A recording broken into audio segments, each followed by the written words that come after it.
واحد واحد ولا 2-1. اي اي اي اي اي اي اي اي اي جول جول جول جول جول جول. صلاة وسلام على رسول الله، إلهي لا جهل سيدنا محمد، الله معجل علي.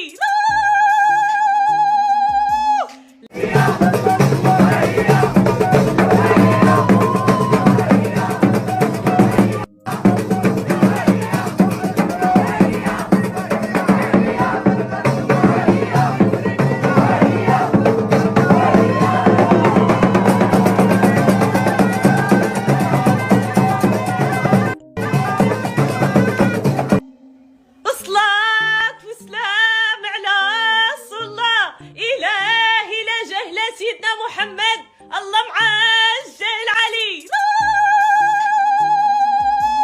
الليلة غادي ندير لكم داك الشيء الزوين الزوين الزوين في عربية مدلبيس.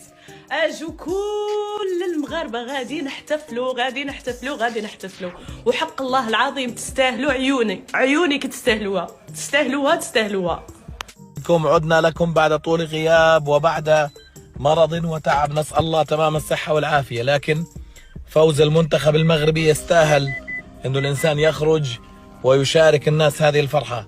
حقيقة ابدعوا في اللعب. بماذا سندخل الى الشوط الاضافي؟ 1-1 ولا 2-1. اي اي اي اي اي اي اي جول جول جول جول جول جول مغربي بالهدف الثاني.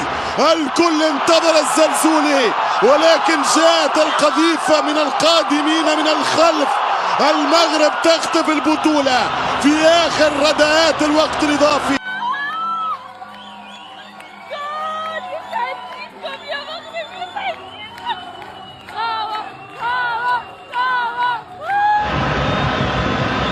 صعبة جدا. الوقت الإضافي، كرة الكأس، بعدها تبقى 4 ساعة اكسترا تايم. بماذا سندخل الى الشوط الاضافي؟ 1-1 ولا 2-1. اي اي اي اي اي اي اي جول جول جول جول جول جول مغربي بالهدف الثاني. الكل انتظر الزلزولي، ولكن جاءت القذيفة من القادمين من الخلف. المغرب تخطف البطولة في آخر